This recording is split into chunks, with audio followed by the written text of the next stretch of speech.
Shanti. So now we're looking at moving forward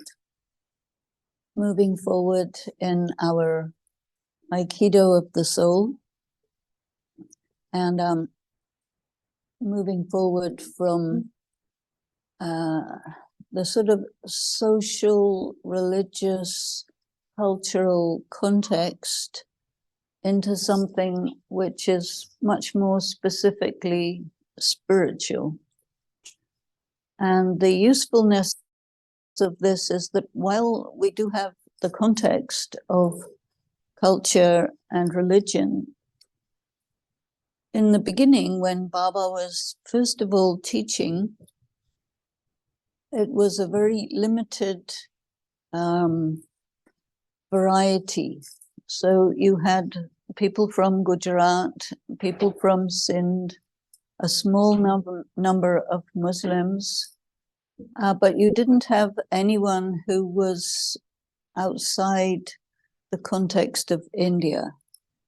There were a few people who were living outside India who were connected with BKs, but they were still Hindus. They didn't have any contact with non-Indian people. And so when I say Muslims, it is because India is anyway 20% Muslim. And when Brahma Kumaris began, it was in Pakistan, what is now Pakistan. That time it was the larger India. And so Baba began this in around 1936-37. And 10 years later, India was divided into India, Pakistan, and West Pakistan, which later on became Bangladesh. And so India decided to be a secular democracy. And Pakistan decided to be an Islamic theocracy, and West Pakistan also. So if you are a theocracy, then it means that religious law and the regular government law is the same thing. If you have a democracy, the two are different. And if you have a secular republic, then it means that you have to have a constitution. So the Constitution of India was established in 1954. And it was based on, or inspired by the French and American constitutions, which were created following the revolutions. So you had American Revolution, French Revolution, in which the kings were taken away and it became a republic. And so occasionally you get comments in the Murli from Brahma Baba to say that this knowledge comes when there is no further kingdom. That means after it is a secular democracy in India. So when Brahma Baba's talking, it's up until 1969. And double foreigners started coming in around the mid-1970s. And at that time, anything Indian was very exotic and fashionable. And the Beatles had taken up this transcendental meditation from Maharishi Mahesh Yogi. And people were reading books like Autobiography of a Yogi and the group called Theosophy with Annie Besant. And these people also started in the 1930s. And Indian scriptures started to be translated, first of all, into German language and later on into English. And this is why Diwali and all that is spelled with a W and not with a B, because the transliteration was done by people who use the letter W for the sound V. So it's not Diwali, it's Diwali. It's not wa either, it's va. Yes, you're right.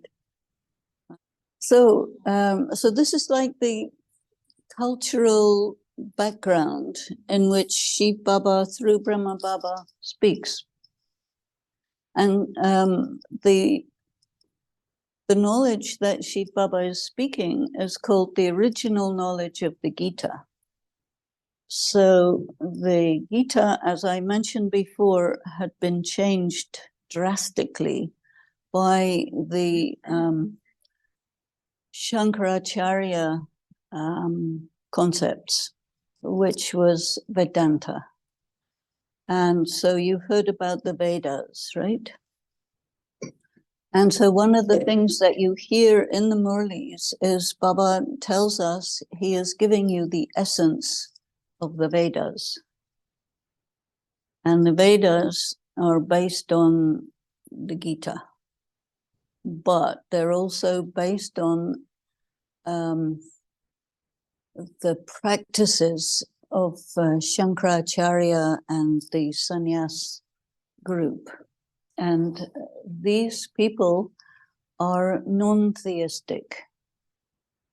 So there is, similarly in Buddhism, no question of soul, no question of God. They do talk about karma. Buddhists also talk about karma. Sannyas religion talks about karma. And what happened is that during the 5th century, all of this was done, 5th, 6th, 7th century. And it was very influential on all the other religions outside India. So this concept of omnipresence of God started there. And it was based on their meditation experience. And so they destroyed all the scriptures of India prior to that date and rewrote them, including the Gita. And then they also introduced the Upanishads along with the Vedas and so many other scriptures. And there was also the introduction of a scripture called the Manu Smriti. And this is translated into English as the Laws of Manu. And you can find it on Google. It's all there. And there you will see the establishment of the patriarchal system. And if you look at the Kalevala, you will see that it is probably put together around the same time. And they also talk about the system in Finland as a patriarchy. Otherwise, Finland is deeply matriarchal, right? So that was changed with the introduction of Christianity. So if you look at the Kalevala, you will see that there's lots of bits and pieces of Christianity mixed into it. And so whenever you have a new religious movement or a new religion coming into being, it's always laid over the existing religious beliefs that the people had, because you cannot manage to establish something new if you don't mix it up with what was already there and tell people that you haven't done that, but that it's all part of it. This is what they did. And because people, the general public, is not educated, they can get away with it. And so the changes that they made, if you look at it from the angle of stuff, it's very easy to see where they changed it, how they changed it, because they didn't hide it very well. So you can do that. So the cultural and existing social laws, they remained. So Gyan given by Shiv Baba does not make any comment about the social laws. He's giving spiritual knowledge. That means he's talking about what a soul is. He talks about the speaker of the knowledge of the Gita being himself. And he talks about the cycle of the world being something that goes from a very pure state to a very impure state. A population from under 1 million to what we have now, which is somewhere around 8 billion, give or take a few 100,000. And he talks about that it is an identically repeating cycle, and that every soul is eternal, immortal, and remains an individual, and you can never stop being yourself. And there's never been a time when you were not you. So this is all new information. And so the existing material, which is mixed up with the legends and mythology as it was sung, it was not written down, it was always sung, which means it changes over time according to who's singing it and in the context of what's going on in the world and how people are thinking about stuff. And so these social rules and regulations were not altered in terms of the BK interaction with each other. So therefore it remained patriarchal, and the preconceptions about males and females and the biases are included in the practicalities of BK interaction with each other. And sometimes people think that this is all Shrimat, but it's not. It's Parmat. So you have these words, Shrimat, Parmat, Manmat. You've heard these words, and they are translated, Shrimat is translated as the directions of God. Then you have Parmat, which is translated as the directions of other people. And you have Manmat translated as your own ideas or your own opinion. And none of these are correct. So I want to clarify this because it makes a difference in how you function in the context of this knowledge for moving forward, because you want to move forward. So Shrimat is very specifically the concepts about the soul, the drama, karma, and about God, which he says, which are in opposition to what's in the Gita that you can buy in the shops. So that is Shrimat. And then Parmat is the existing conventional ideas about social relationships, marriage, funerals, ceremonies, behavior, who has right to who over what, and money, and all of these things. This is all pre-existing. Shiv Baba doesn't make any comments about that. And that is all called Parmat. And one way you can describe it is conventional morality. So wherever you happen to be, there is an existing conventional morality, the social customs of any part of the world. You know what they are because you grew up with them, and they get told to you by parents, teachers, religious authorities, and so on. And then manmat is that you have internalized these concepts of conventional morality, and you say that these are your ideas, but in fact they are internalization of the existing social customs where you happen to live. So that is the actual meaning of Shrimat, Parmat, and Manmat. And it's useful to know that, because then you have another thing which is not usually talked about in the Murlis, but which is a reality, and that is Brahmamat. Brahmamat. So the recommendations and advice of Brahma to Brahma Kumars and Kumaris. So in the path of bhakti, they do talk about Brahmamat.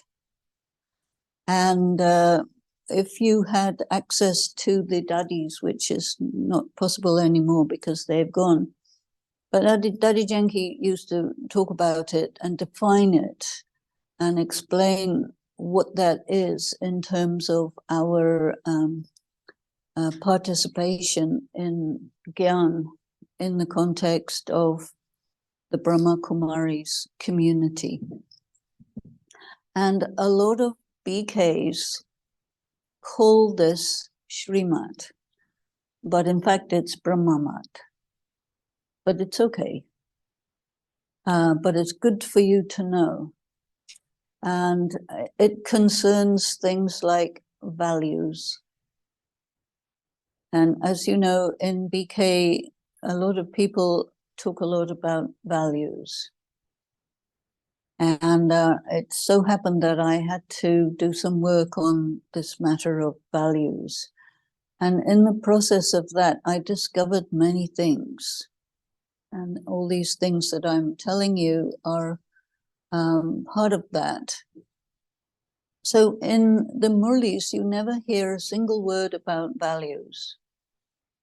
And the reason is because values vary according to caste, class, culture, economic bracket, if you're a male or if you're a female, if you're poor or if you're rich, which part of the world you live in, what your political orientation is. All of these things determine your values. And so they are cultural. There is no such thing as universal values. It is not possible. It is illogical for there to be universal values because there are many different cultures. There's not such a thing as one culture. Now, Baba does talk about Brahmin culture, and you can understand that something called Brahmamat corresponds to Brahmin culture.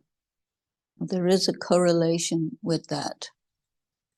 And Brahmin culture is like any other culture, it's going to vary from place to place. And it is in the context of pre-existing culture and social attitudes. And so it's not like spiritual laws. It's recommendations so that you can function smoothly within the particular culture that you happen to be in. Basically, it's that. So when you're studying Raj Yoga, you're studying it in a context. And so you need to make a difference between your understanding of what Shiv Baba is telling you about the soul, God, drama, karma, that's Gyan. And then how you function in the context of the society that you happen to live in, that's all to do with culture and your interface. And Baba says, I grade you according to your ability to do this, along with other things that you're graded about. Because we're in a university, so we're all the time getting graded. It's a continuous assessment system. And there are no written exams, but you get exams in the form of obstacles and challenges and big internal dramas, external dramas. Oh, these are all the exams. And you will be graded on the exams from a number of different angles. So one is connected with your psychological stability. Because while we live in a scientific world which says that there is psychology, but there isn't a soul. But the word psyche actually is a Greek word meaning the soul. But the thing is, they think that the soul is behavior. And so a lot of the psychological work that is done has to do with how people handle their feelings and all sorts of stuff that comes up in their head and heart and everywhere, and how they can manage normal society. And so they call that psychology. And so a lot of it's to do with behavior, which means it's to do with values. And which means that there's a humans who decide what's good, what's bad, what's right, what's not right, what's normal, what's abnormal, etc. These are all human things, nothing to do with Shiv Baba. And Brahma Baba, on the one hand, he is the mouthpiece for Shiv Baba, and on the other hand, he has to interpret this as to how it applies in the existing society that he was in. That means in Hindu society of the 1920s, 30s, 40s, 50s, 60s. So it's a very limited time period. And this time period was one where India was impacted extremely by colonialism.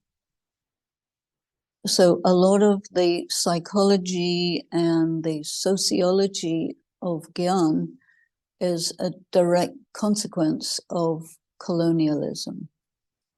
And most people don't take that into consideration, but it's useful to do that because colonialism creates trauma, and trauma creates psychic wounds.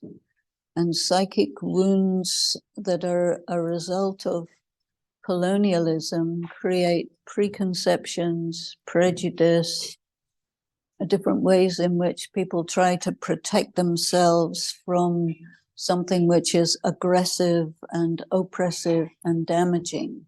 And all of this gets mixed into what people call values and social attitudes.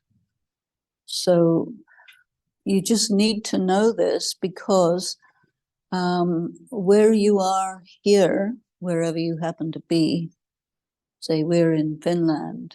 So in Finland, you have your own history. You have a relationship with Russia. You have a relationship with the rest of Europe.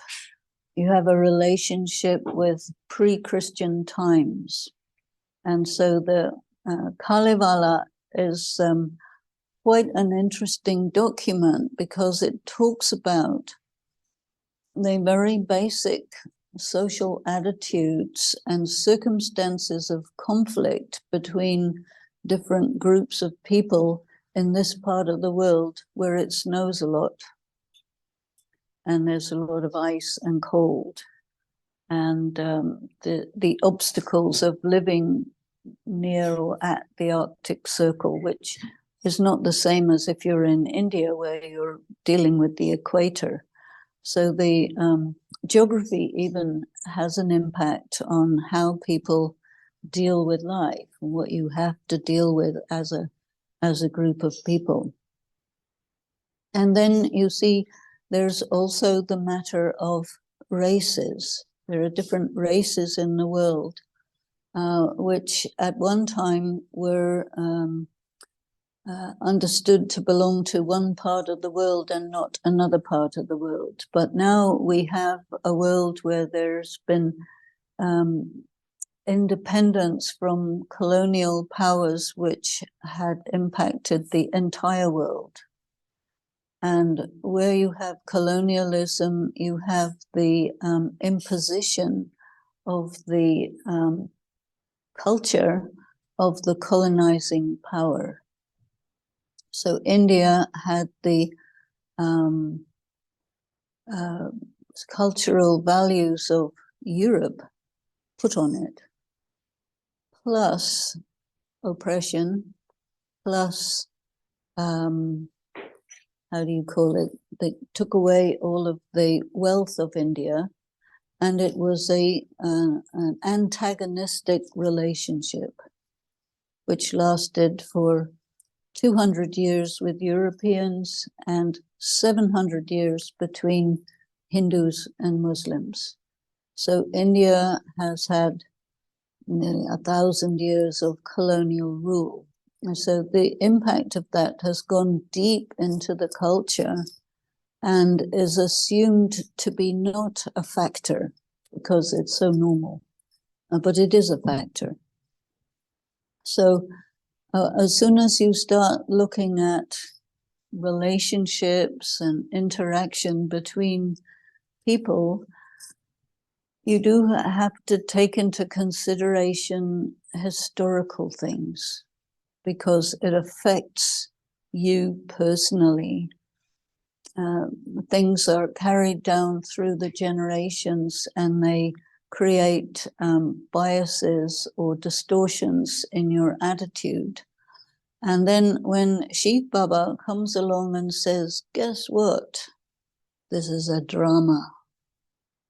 And you're all actors. And it's a very complicated play with a lot of complicated elements in it, some of which are mentioned, most of which are not mentioned. Nevertheless, because each and every one of us comes from a particular context, which is not the same as the next person's context, it becomes important to take it into consideration, you see. And this is because of preconception. So you know what I mean by preconception? And preconception is that you make an assumption based on a story, which is based on somebody's assumption of what they may or may not have experienced, and they make an individual experience into a general principle, which it cannot be because it referred to one person's experience of one situation at one time. And it becomes a preconception when you generalize it and you say, like, all French people drink a lot of wine. A lot of them do, but not all. See, some of them drink cider in the Normandy area. But people don't take that into consideration. They make a big generalization. So in the same way, there are generalizations. All women are like this. All men are like this. All children are like this. All old people are like that. Not true. The other thing is, which I think is relevant, is that some cultures are collective cultures and some cultures are individualistic cultures. So United States is highly individualistic. And it comes from its history of separation from Britain and other countries that had colonized North America. So they broke off with that, with the revolution. And I told you about Indian Constitution being based on American Constitution. But the American Constitution does not fit 1% with the Indian mentality or the Indian social system. nor does it fit with the French mentality or French social system. So these constitutions are based on the ideas of the writers of the Constitution about what's important, which is a cultural matter. So what happened in India when the Constitution was brought into law is the social attitudes, prevailing social attitudes, were diametrically opposed to it. They did not believe in human rights. What is that? We don't do that. Slavery is okay in India, not in America. Whether it's in law or not in law, but how people handle the question of slavery and what they mean by slavery varies, and how they feel about it varies. But basically, owning a human being is okay in India, but not in Europe or America. And so in BK, you have this word belonging. You belong to Baba. So that is interpreted very differently by different people, because in one set of people, it means ownership. You have no personal rights.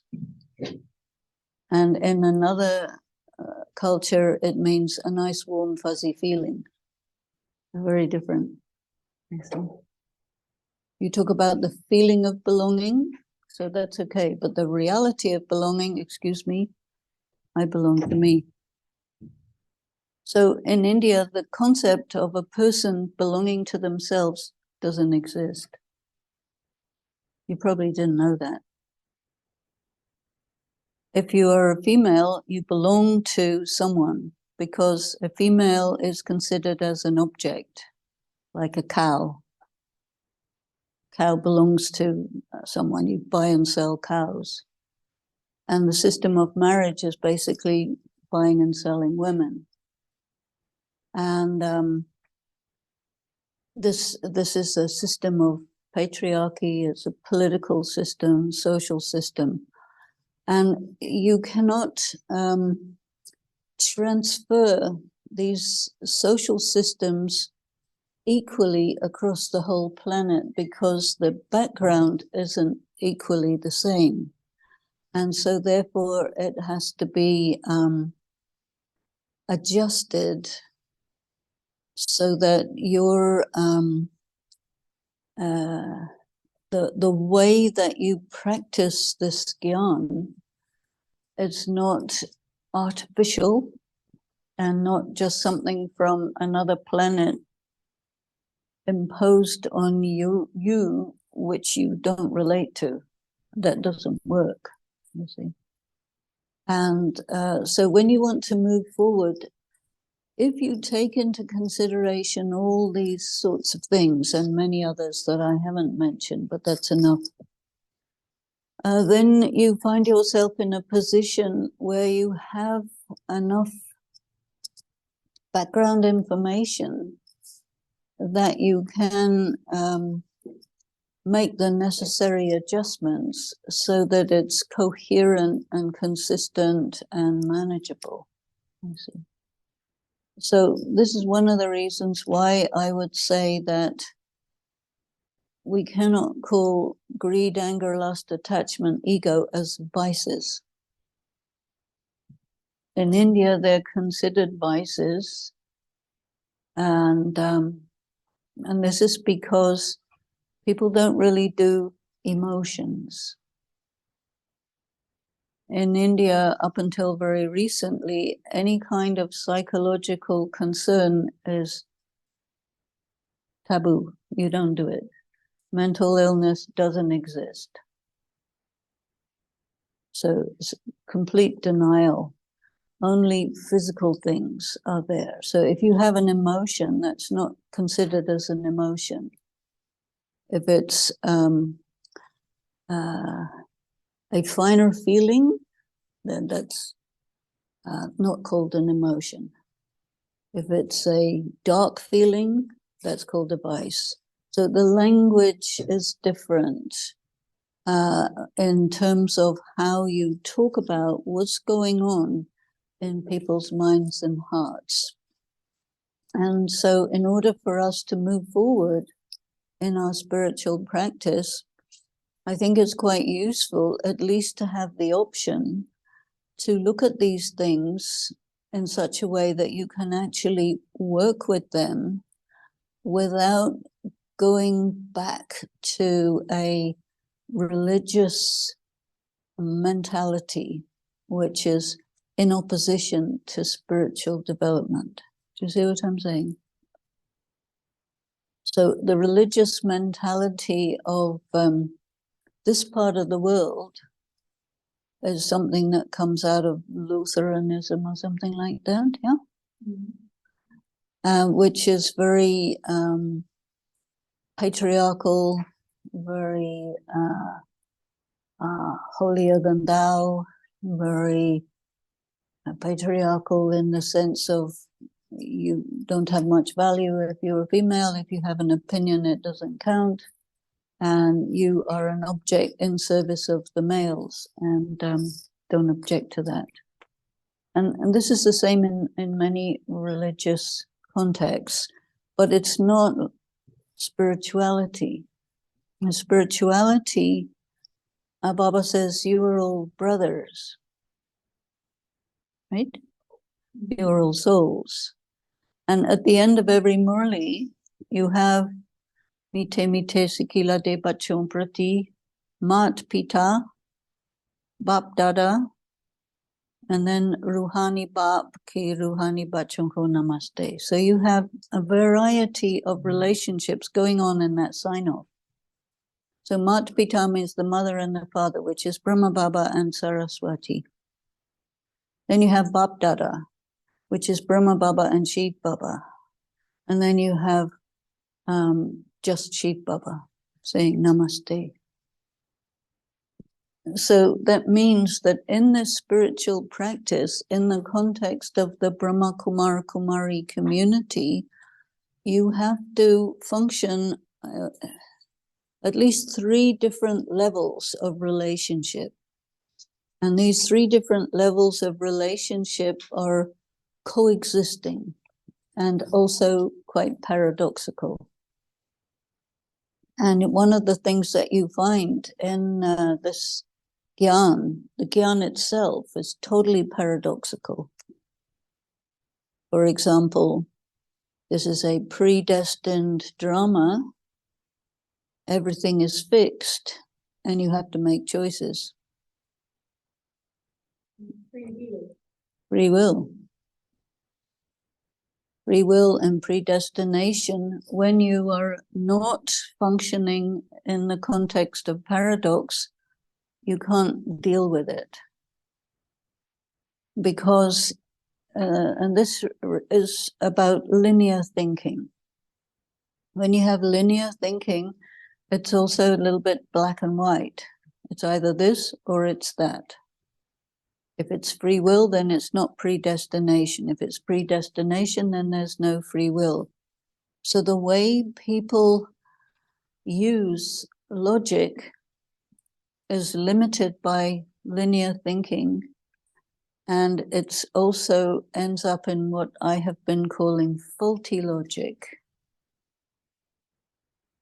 Because along with that comes, if I'm not experiencing a good meditation today, it means I'm a bad BK, or it means I'm not doing it right, or it means Raj Yoga is not okay. And that's as far as it goes, you see.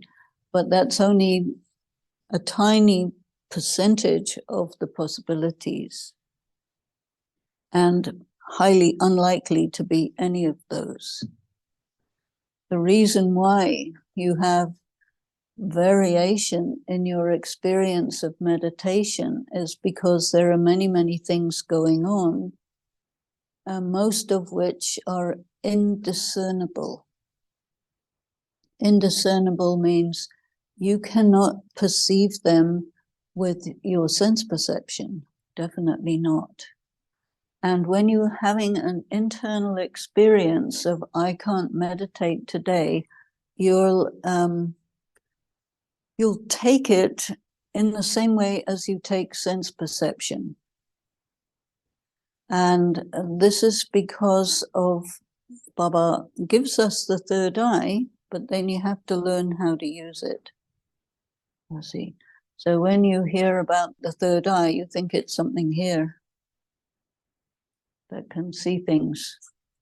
But no, it's very, very different. And so sometimes it's called the third eye of knowledge. Sometimes it's called the divine eye. Sometimes it's called third eye of wisdom, which means it's not about perception in the same way as your sense organs is just about perception. It's about perception in different contexts that you have to interpret the meaning of that perception. And the more skilled you are in interpreting the meaning of what you're perceiving, the better understanding and decision making you have. You see. And then your processes of logic are very, very different, because you don't think in these black and white terms, which are closer to the basic religious response to these type of questions. And the religious information is usually self-contradictory, incoherent, inconsistent, and requires blind faith. But when you make decisions based on those things, they're generally extremely harmful and damaging. And so they get imposed. And this is why you get a lot of violence done in the name of religion. So Baba tells us you are non-violent. So then you have to take that on board. That is the description of a deity: non-violent, complete with all virtues, not a single value involved, completely viceless. So we have to look at this word viceless, what this actually means, since greed, anger, lust, attachment, ego are not vices. So what does it mean if a deity is called viceless? And then it is called ahimsa paramo dharma. So ahimsa doesn't just mean non-violent, but non-violent of the highest dharma.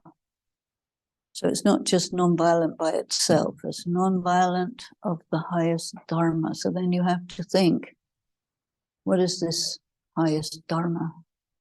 How do you know if it's highest dharma, or what is highest dharma? So that has to be clarified. And then Solakala Sampuran, 16 celestial degrees complete. That is totally mysterious for most people, right? And that has to do with light. And light has to do with power. And power has to do with yoga. And yoga means how much energy you have absorbed from Shiv Baba, which, when mixed with an impure soul, causes an eruption, so that the impurities in the soul are ejected, like how a volcano ejects magma, big boulders. And it's quite dangerous if you stand near an erupting volcano. Could be dangerous if you stand near an erupting BK. See, because all these impurities, they don't come out, in a sweet way. They come out in a dramatic way. So the main reason why you would have a negative meditation experience is because meditation provokes the ejection of impurities from your system. And obviously that's unpleasant, right? So when you're having an unpleasant experience and negative thoughts, emotions, and whatnot are happening, it does not mean you're a bad BK at all. But most people think it does mean that, and then they feel bad about themselves. That's not right. When all this is coming out, you have the powers of yoga, right? Tolerance, accommodation, discernment, judgment, cooperation, power to withdraw, power to face, all of these things.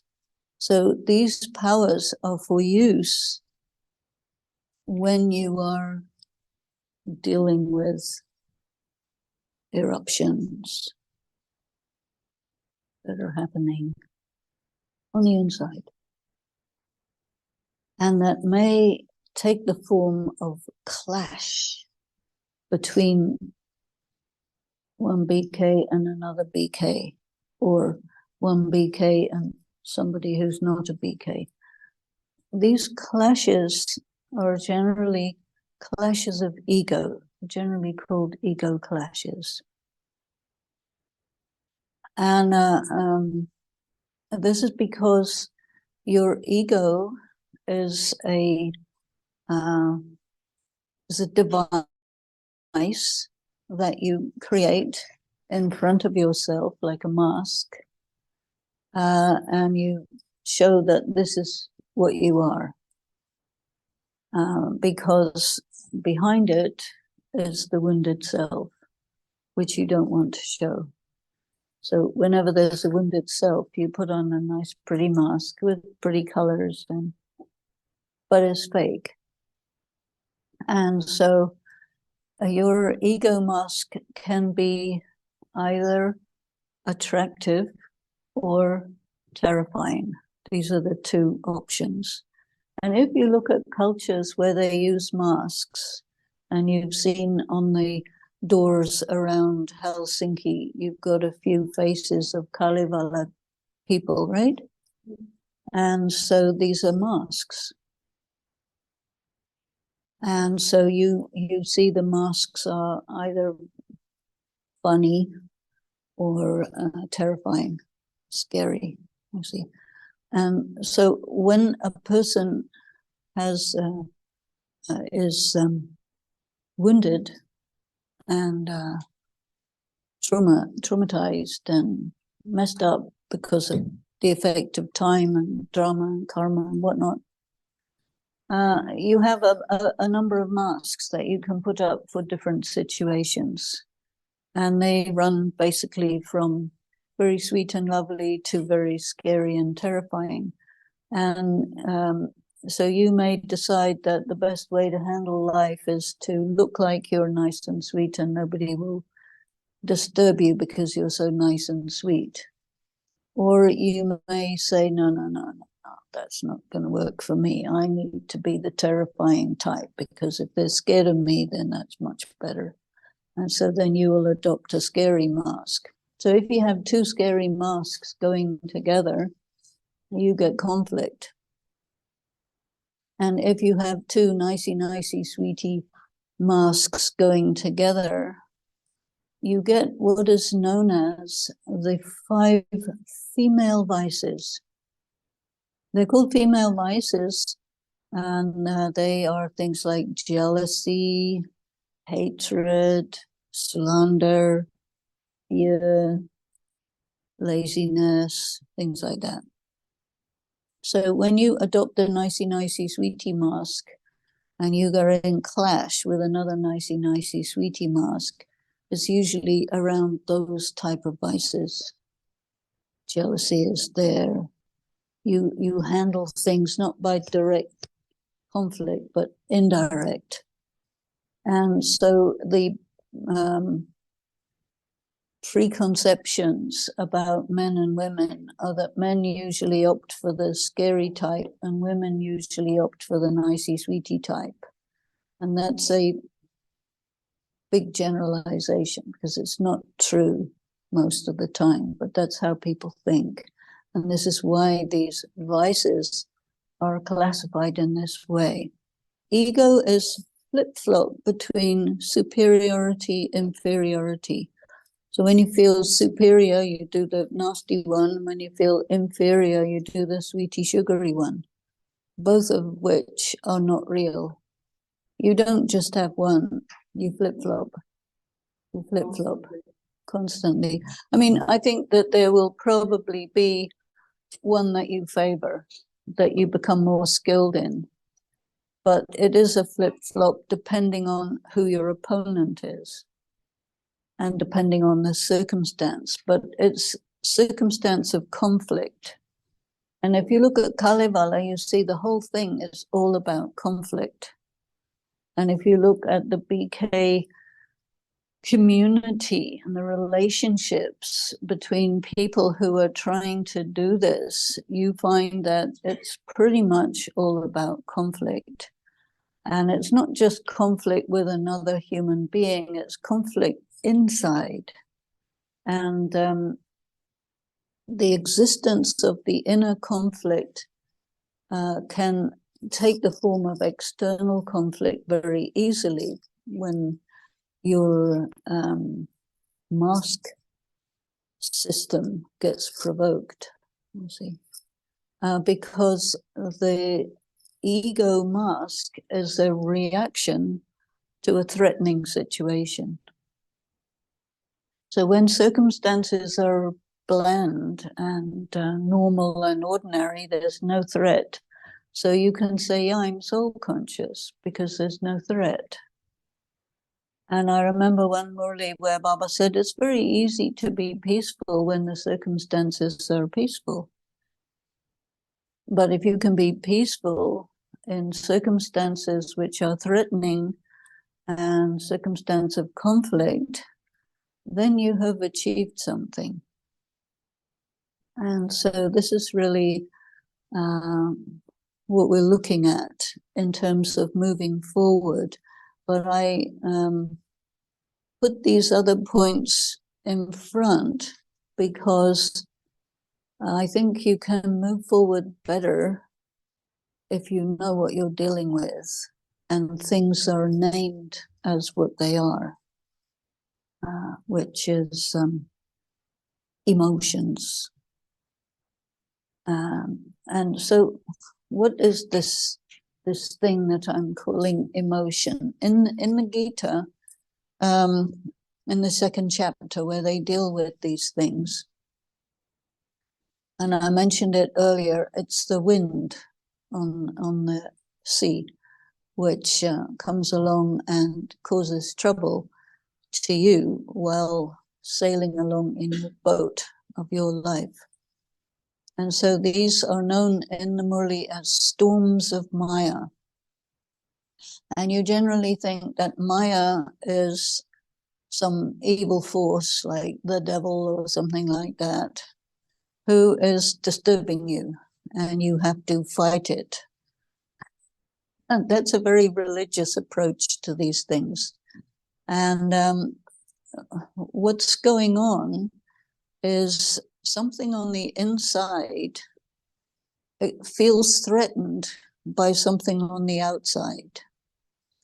And the thing on the outside is a circumstance.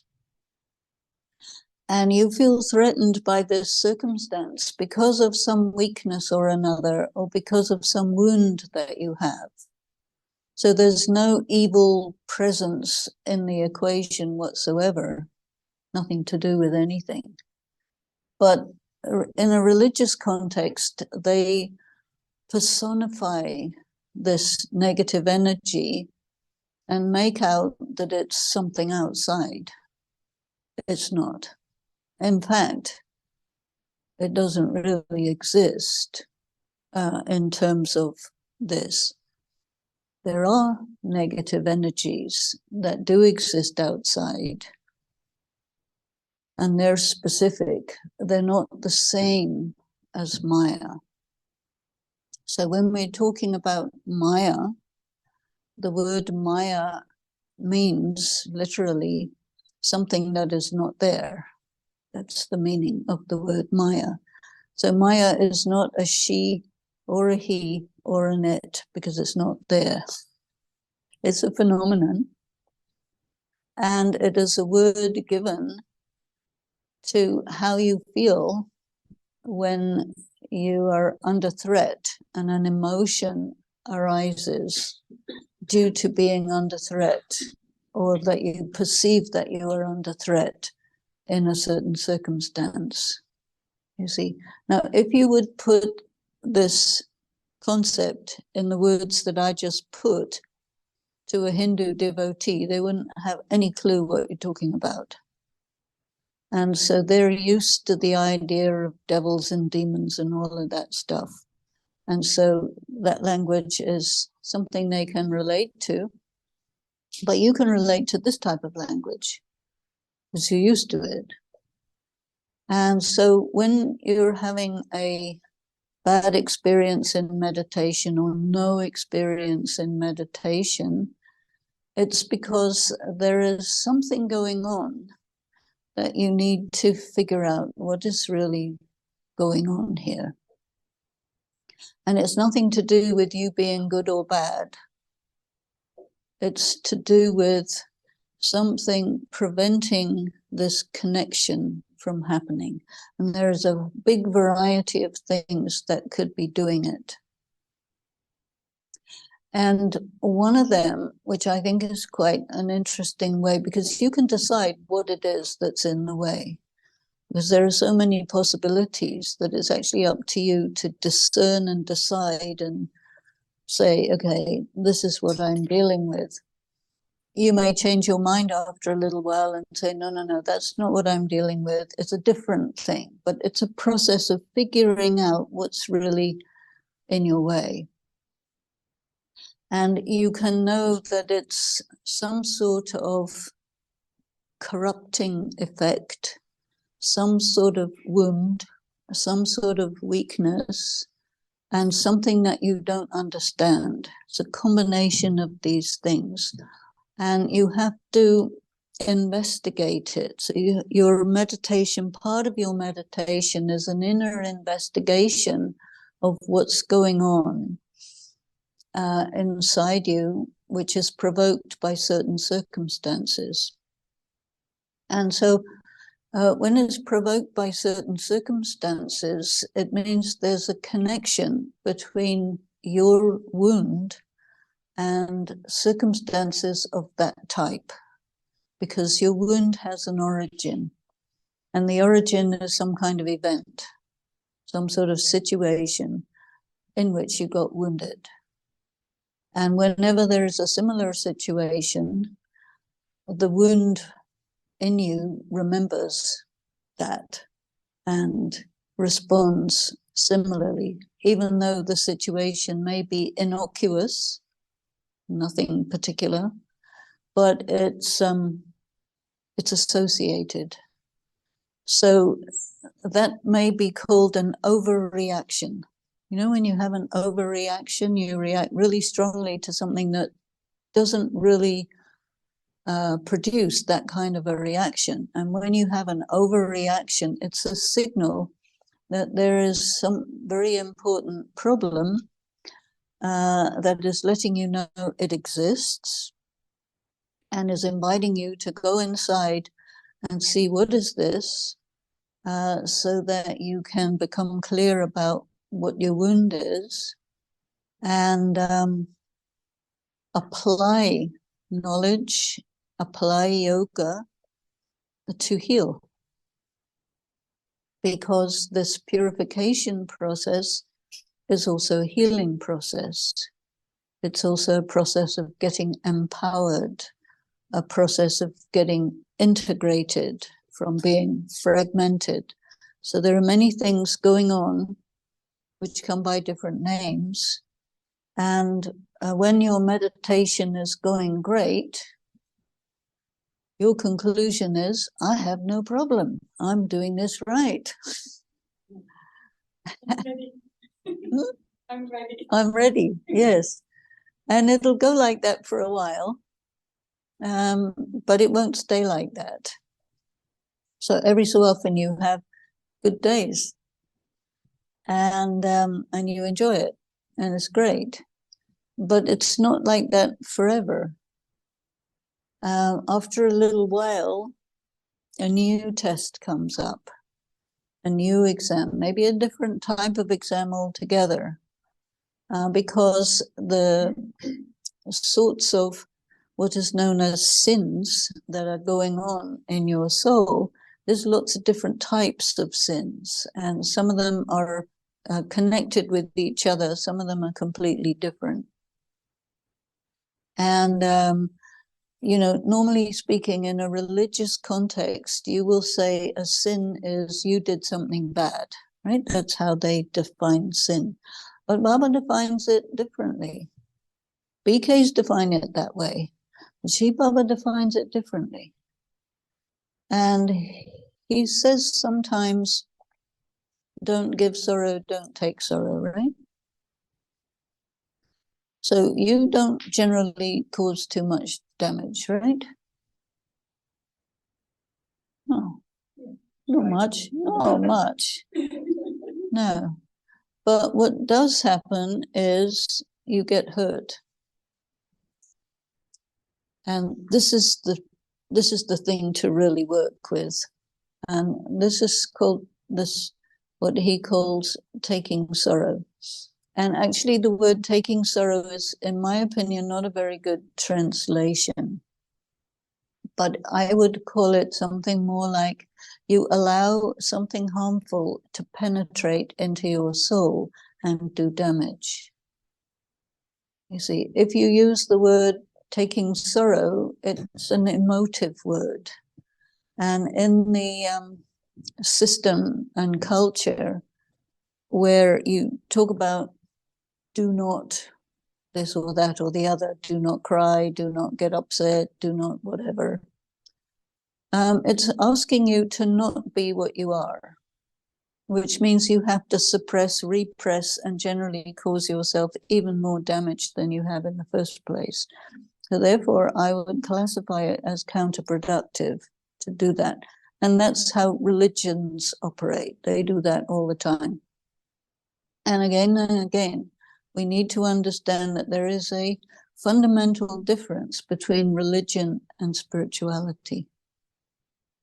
Even though 99% of people think there's no difference, but you can be in the 1% who thinks maybe there's a difference. So when you get wounded, it's usually because you got into a situation where somebody who was in power over you did something to damage you, and there was nothing you could do about it, and it hurt. And that very often happens to children. And all people start off life as children. And so a lot of these traumas take place in childhood. Because in this conventional morality, people think children are objects and that they don't understand anything and that they're fundamentally bad and need to be corrected. And if you do something bad to them, they won't notice. That's how people think. It's not true. Children are very, very sensitive and in a position of no power in regard to adults. And so you get a lot of situations where the harm went into the soul during childhood and it sits there for the rest of your life.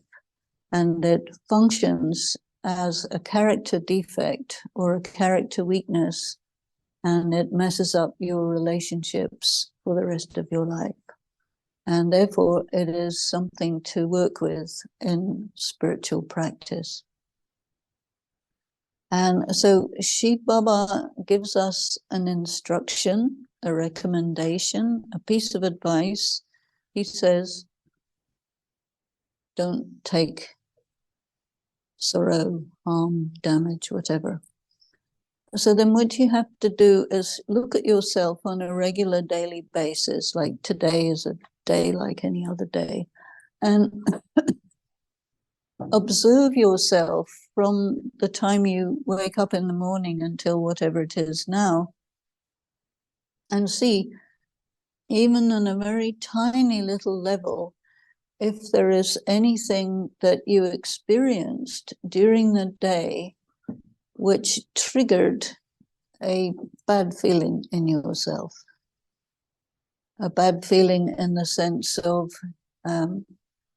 it made you a little angry, it made you a little sad, it made you annoyed, it made you feel insecure, because this is how you check yourself in tiny, tiny little things, to observe your, I talked about the mind as a mirror. Did I talk about it with this group? No, the last group, yes. So your mind is like a mirror, like water. And the emotions are like wind, which disturb the water, and then you can't see what's going on in the mind when there's an emotion disturbing the surface of your water. So one aspect of meditation is you are doing the work of getting your mind still and quiet so that you can look inside and see what's there. So anytime when you're checking yourself and you go through the day and something raises an emotion, and that emotion carries you for a little bit. May not carry you for very long, but a little bit, it carries you. And if you get caught up in that emotion, it may intensify and take the form of a number of thoughts internally. You don't do anything about it, but you have thoughts, which BKs generally classify as waste thoughts. And in English, a waste thought is incomprehensible. You cannot understand that word. It doesn't have any meaning. And so you have to figure out what you're going to make it mean. But what you can also do is look at what it is in Hindi, because Baba uses the word vyart sankalp. Vyart. So if you look at the word vyart, it doesn't mean waste. It means something that doesn't have any meaning. That's different. So when you have a thought that doesn't have any meaning, it can be faulty logic. It can be a thought that is triggered by this tiny emotion, which has nothing to do with anything. You just make it up. And it doesn't mean anything. It's like stupid, but it comes, and you sometimes even can't control it. So all of this, Baba calls it vyart sankalp. And in translation, you get waste thoughts. What is waste?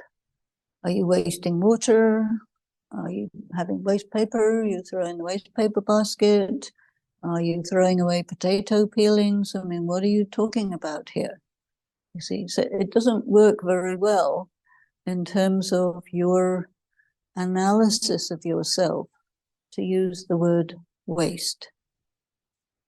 And then Baba uses the word best in conjunction with this word waste. Now, in English, the opposite of waste is not best.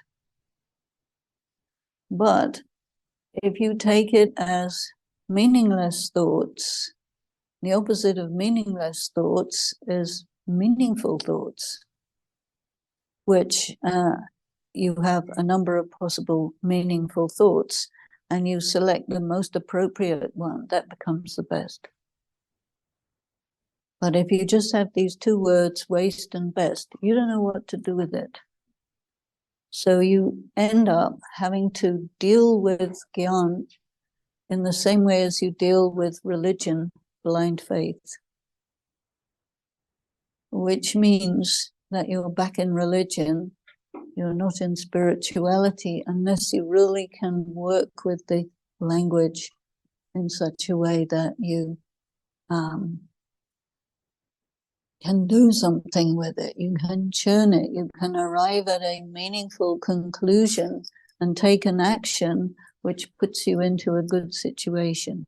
So that is the principle of using the knowledge. So he says to us from time to time, learn how to use the knowledge. And you say, yes, I'll do that. But nobody tells you how, you know. And so sometimes with translations that are difficult to work with, it's impossible. And so this is why one must investigate a little more.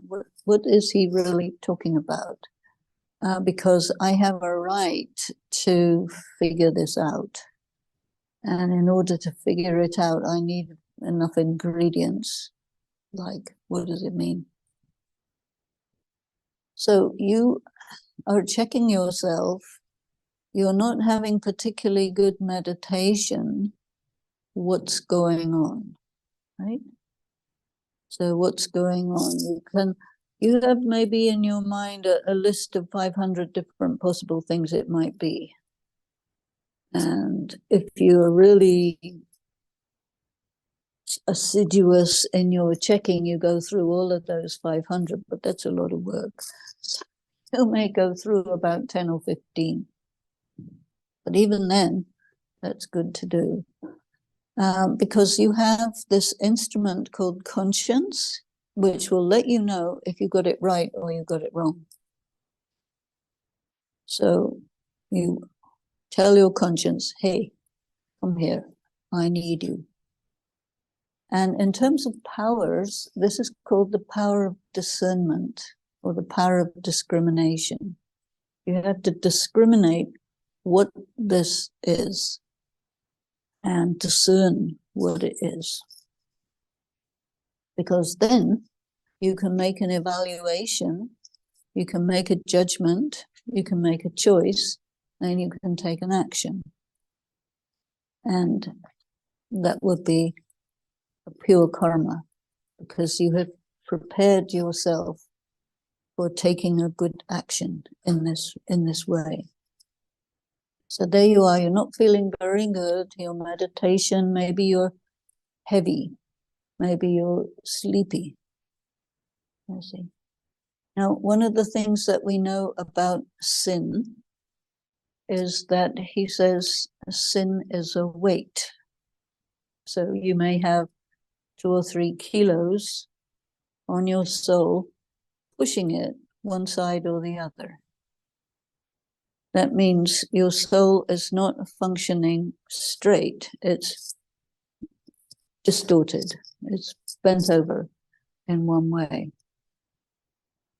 And when your soul is under pressure of a weight, one of the signs of that is that you can't have very good meditation.